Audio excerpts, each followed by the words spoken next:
What's up, Royal Spartan Tribe?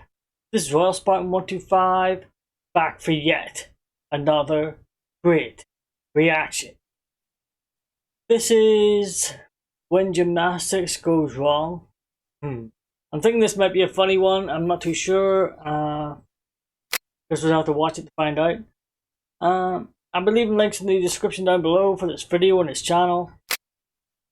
And check out my links while you're there as well, yeah? Alright, let's jump in. Number 12. Kerry Stronach. Kerry Stronach's performance at the 1996 Olympics immortalized her as a sports hero, but took a heavy toll. Coming into the vault event, the Russian team had a narrow lead. Before Stronach's vault, her teammates had struggled to land cleanly. Stronach also under-rotated on her first attempt and severely injured her ankle. The gymnast had heard a snap, and under any other circumstances, this would have meant the end of the Olympics for her. However, knowing her team needed another solid vault, a limping Stronach pushed through the excruciating pain for one more attempt. She landed the vault cleanly, mostly on her one good leg, and hopped as she saluted the judges. A grimace on Stronach's face revealed the pain she was in as she fell to her knees in agony. The Russians had dominated women's gymnastics up to that point, but Stronach's iron will was instrumental in helping her team earn the US's first gold medal. Her coach carried her to the podium, and she was later treated for tendon damage and a third-degree lateral sprain. Number 11. Okay, yeah, this is not a funny one. Not even a little bit. So I'm willing to bet it's going to be good though. If that's the first one, oh, it's going to get crazy. I think it's going to get crazy. Okay. Number 11. Samantha Serio. Auburn University gymnast Samantha Serio was forced to retire from the sport after a horrific fall during a competition. It happened as she was making the first pass during the floor routine. At the end of a handspring double front flip, Serio landed short and both her legs bent backwards at the knees. The momentum of the double rotation added to the impact, and Serio shattered her knees. The 22-year-old was carried out on a stretcher. While her career as a gymnast was over, Serio did recover from the injury and was even able to walk down the aisle at her wedding only a few months later. Oh God! Did you see it? Oh my God! Let's go back. Okay, here we go. Floor routine. At the end of a handspring double front flip, Serio landed short and both her legs bent backwards at the knees. Damn it! The momentum of the double rotation added to the impact, and Serio shattered her knees. The 22-year-old was carried out on a stretcher. While her career as a gymnast was over, Serio did recover from the injury and was even able to walk down the aisle at her wedding only a few months later. Number 10. Tell you what, I told you it was going to get crazy. That's only number 11. That's only number 11. There's 10 more to go. Oh God, what am I doing? This is something to do at Halloween, not Christmas. Number 10. Adrian Nyeste. During a routine at the uneven bars, Hungarian gymnast Adrian Nyeste took one of the worst falls in Olympic history. As she was preparing her final move, the gymnast lost control and flew from the high bar, landing face first on the mat. Nyeste would lie motionless on the ground for the next few seconds. Everyone in attendance feared the worst as the gymnast was being checked on. Fortunately, she rose to her feet, having narrowly avoided what could have been a devastating injury. Similar falls typically ended in anything from broken bones to paralysis. Well, at least there's no video this time. Julissa Gomez. In May of 1988, during the warm-ups of a competition final in Tokyo, American gymnast Julissa Gomez was gearing up to perform an extremely difficult vault. Called the Yuchenko vault, it involved a handspring and multiple twists. According to her coach and teammates, her technique was flawed and inconsistent when performing the vault during practices. Nevertheless, Gomez's coaches pushed her to pursue it, believing it would earn her higher points. During the warm-ups, Gomez raced towards the vault, but slipped off the springboard and hit the vaulting horse headfirst at full speed. She became paralyzed from the neck down. A subsequent incident in a Japanese hospital then resulted in her being disconnected from her ventilator. Gomez went into a coma. Her family continued to care for her for 3 more years until she succumbed to an infection in 1991. Number 8. Melanie Coleman. Wow. In 2019, All-American college gymnast Melanie Coleman suffered a brutal spinal cord injury during practice. At the time, she was training on the uneven bars, an apparatus she'd worked with countless times. Coleman was a team captain for the women's gymnastics squad at Southern Connecticut State University, and according to her coaches, had attained the highest level in the USA Junior Olympics program. In what was described as a freak accident, the 20-year-old slipped and took a hard fall, irreparably damaging her spine. She died in the hospital 2 days later, No. and her family subsequently donated her organs, a gesture through which they hoped her spirit would live on. Number 7. Yeah, this one has gone from ghastly to morbid. Ugh, so quickly. Told you it was going to get crazy. Yeah. There's no way it can get worse than this though, right? Only 7 to go. A gesture through which they hoped her spirit would live on. Number 7. Shun Fujimoto.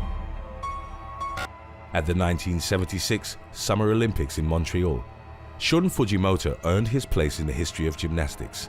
During the competition, he performed an impressive feat of endurance and personal sacrifice that unfortunately led to his permanent retirement. At some point over the course of his floor routine, Fujimoto severely injured his right knee. He didn't tell anyone and participated in the team event right away.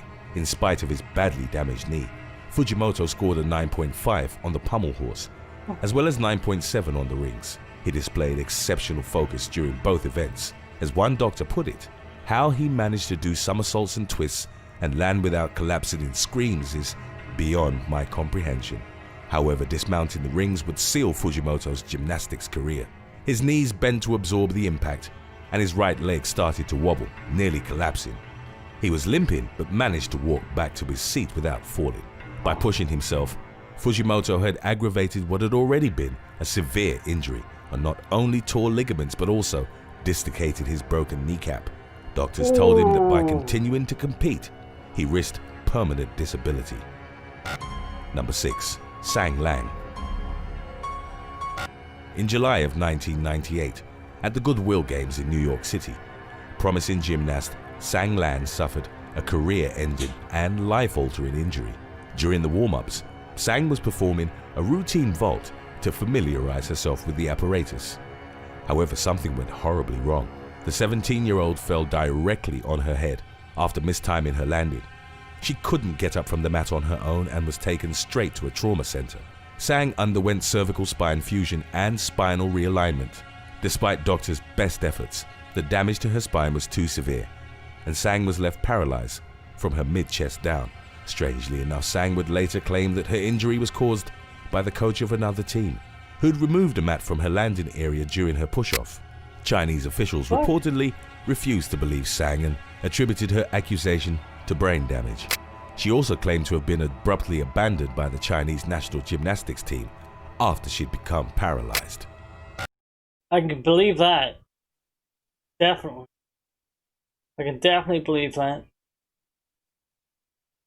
That's nuts. Like, these people injure themselves or whatever. Like, she says that one of the other coaches moved to Matt. I don't know. How did she know? Did she see him doing it? And if so, why didn't she say something at the time? Oh, no, she says when he was going to when she was going towards a springboard or something, wasn't it? That's insane. Number 5. Ellie Downey. During the qualification round at the 2016 Olympics, Ellie Downey fell squarely on her neck halfway through her floor routine. The 17-year-old had tried to perform a flip with 2.5 twists, but lost control and couldn't get her body all the way around. Fortunately, she'd briefly managed to break the fall with her legs before landing on her neck. The British gymnast tried to ignore the pain and finish her routine. However, before making her final tumbling pass, she opted to leave the competition mat. She was placed in a wheelchair and would later tell a media outlet that she'd heard a crunch in her neck. After getting checked by the medical staff, Downey opted to return to the floor and completed 2 more vaults, which she landed strongly on both times. Whoa. Number 4. Jessica Gill Ortiz. In 2009, a crowd of thousands attending the World Championships at London's O2 Arena fell silent after witnessing Jessica Gill Ortiz take a hard fall during her floor routine. She was the first Colombian. I'll tell you what. See that there? The Millennium Dome, right? When it was first erected, the Millennium Dome, right? It was the biggest waste of money you can ever think of at the time. It was like supposed to be finished for like the year 2000 or something like that there. I think they did finish it, I'm not too sure, I can't remember, it was that long ago. That's 20 years ago, oh my god. I was 20 years old. I was 19 actually. I would have been turning 20 that year. Holy crap. That was a long time ago. A long time ago. That's called the O2 Arena. It was even featured in a James Bond movie. Yeah. Imagine that. O2 Arena fell silent after witnessing Jessica Gill Ortiz take a hard fall during her floor routine. She was the first Colombian gymnast to qualify for the floor finals in the competition. The 19-year-old was about to finish a high-flying tumbling sequence with a double front somersault. Ortiz over-rotated and fell face first at an awkward angle. Oh. The momentum of her rotation carried on as her neck bent and she sprung forward. She remained curled up in the fetal position as her coach and paramedics rushed to the mat to help her. Ortiz couldn't finish her routine and was carried out of the arena on a stretcher. Fortunately, she recovered and after missing a few competitions, even qualified for the 2012 Olympics. Huh. Number 3. Oh, Jacoby Miles. While practicing a move she'd landed dozens of times before, gymnast Jacoby Miles sustained an injury that would change her life forever. The teenager lost control during the second rotation of a double back dismount and fell directly on her neck. She instantly couldn't feel anything from her chest down. Several vertebrae in Miles's spine had become dislodged. Doctors were optimistic about her eventually being able to move her upper limbs, but claimed only a miracle would enable her to walk again. Her family hoped that the teen's competitive drive would help her on the long road to recovery. Today's topic was requested by Instagram follower @DarkMetalEstrella. If you have any other topics you'd like to learn about, subscribe and let us know in the comments section below. Or follow us on Instagram and reach out to us there. Number 2. North Korean gymnast. During a circus festival in Russia, a North Korean gymnast attempted to break the somersault world record. The aim was to successfully complete 6 somersaults before landing, something no other athlete had done before. As another more massive performer jumped on the opposite end of a seesaw, the gymnast was launched high up into the air. Other performers followed the jump with a thick mat, ready to break the gymnast's fall. Unfortunately, the man landed on his neck. He hit the mat from great height, and even though it somewhat softened the impact, the gymnast instantly lost consciousness. While the extent of his injuries remains unknown, one of the circus trainers claimed he couldn't feel his hands or feet. Subsequent reports speculated that the injury might have left him paralyzed. Even if he did recover, the performer would have potentially been reprimanded in North Korea. The regime has little tolerance for whatever it regards as athletic failure and has been known to send athletes to labor camps. What? Join the They Will Kill You team by rocking the latest merch from theywillkillyou.com. Order yours today to be one of the first to spread the word. Number 1. Samir Ayat Saeed. Hold on. If you get injured, right?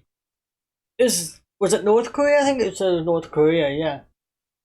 They've been known to send gymnasts to labor camps for failing. What? Oh God.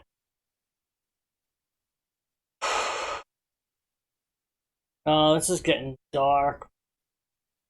This is really getting dark. Number 1. Samir Ayat Saeed. Okay, here we go. During the 2016 Olympic Games in Rio de Janeiro, the crowd watching Samir Ayat Saeed's vault let out a collective gasp upon witnessing his disastrous landing. The gymnast had shattered his left shin with a crack that echoed in the arena. He remained on the mat in shock, and as he held his left leg below the knee, the lower part of his ankle and foot dangled in the opposite direction. Oh, God. Ayat Saeed took one look at his mangled leg and instantly realized the horrific extent of the injury. To make matters worse, the French gymnast had qualified for the final on the rings, but his Olympic hopes for 2016 were cut down by the accident. He was rushed to the hospital, where he needed emergency surgery, as he had broken both his tibia and fibula. Ayat Saeed eventually recovered and confidently claimed that he would be returning to future Olympic events. Alright guys, that's the end of the video. Whew. That was a rough one. It really was. Oh, wow. Yeah, I thought that might be a funny one. Apparently it wasn't. Quite the opposite. But it was still good. It was still a good video. Did a good job. And until next time, I am out of here.